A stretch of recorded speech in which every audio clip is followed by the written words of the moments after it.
রাতের ইরান এখন আর আগের মতো নেই। এক ভয়ঙ্কর নিঃশব্দ উত্তেজনা আকাশের প্রতিটি তারা ছুঁয়ে নামছে শহরের বুকে।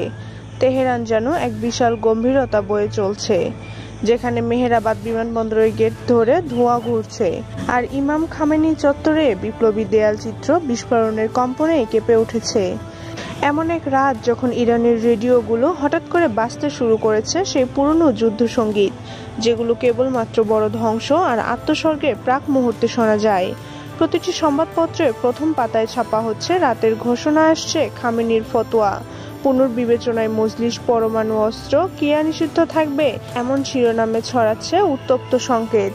এই মুহূর্তে ইরানের রাজনৈতিক ও সামরিক বাস্তবতা কেন্দ্রীভূত একজন ব্যক্তির দিকে, আয়াতুল্লাহ আল খামেনি, যিনি 2003 সালে একটি ঐতিহাসিক ফতোয়ার মাধ্যমে ঘোষণা করেছিলেন যে ইসলামিক শরীয়ত অনুযায়ী গণবিধ্বংসী অস্ত্র হারাম।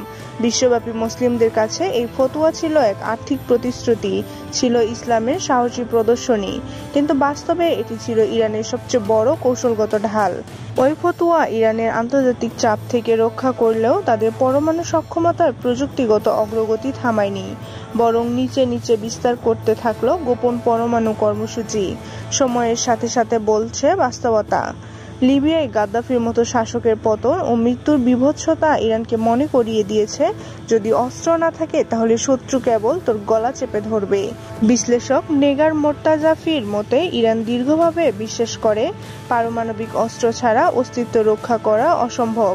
গাদ্দাফির পরিণতি তাদের শিক্ষা দিয়েছে, যদি আত্মরক্ষার জন্য কিছু না থাকে তাহলে শুধু কাগজে লেখা ফতোয়া কোনো কাজের নয়। এই মুহূর্তে ফতোয়া কি আদৌ কোনো মানে রাখে? গত 48 ঘন্টার মধ্যে ইসরায়েলের পরপর কয়েকটি ড্রোন হামলায় নিহত হয়েছে খামেনির শীর্ষ সামরিক উপদেষ্টা, যাদের একজনকে বলা হতো তার ডান হাত। নিহত হয়েছে আইআরজিসি রেভলিউশনারি কমান্ডার, বিশেষ গোয়েন্দা ইউনিটের প্রধান এবং কুচ বাহিনীর একজন স্ট্র্যাটেজিক মস্তিষ্ক।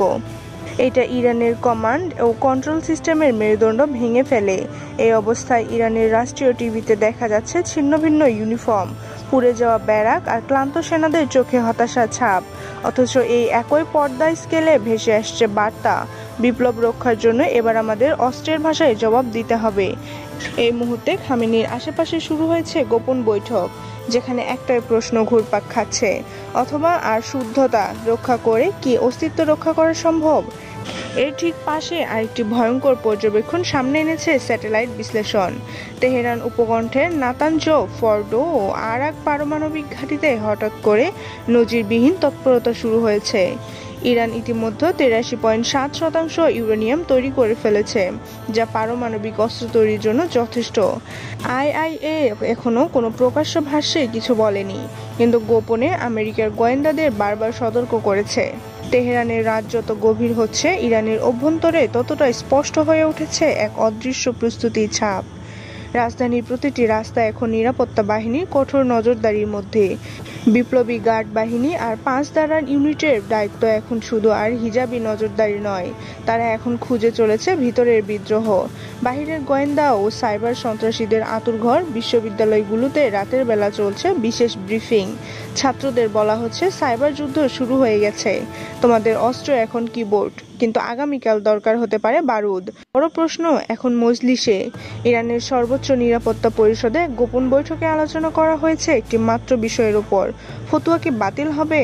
সূত্র বলছে, এই বৈঠকে আয়াতুল্লাহ খামেনি স্পষ্ট ভাষায় বলেছেন, যদি ইসলামী প্রজাতন্ত্র না থাকে তবে ফতোয়ার আর অস্তিত্ব থাকে কোথায়?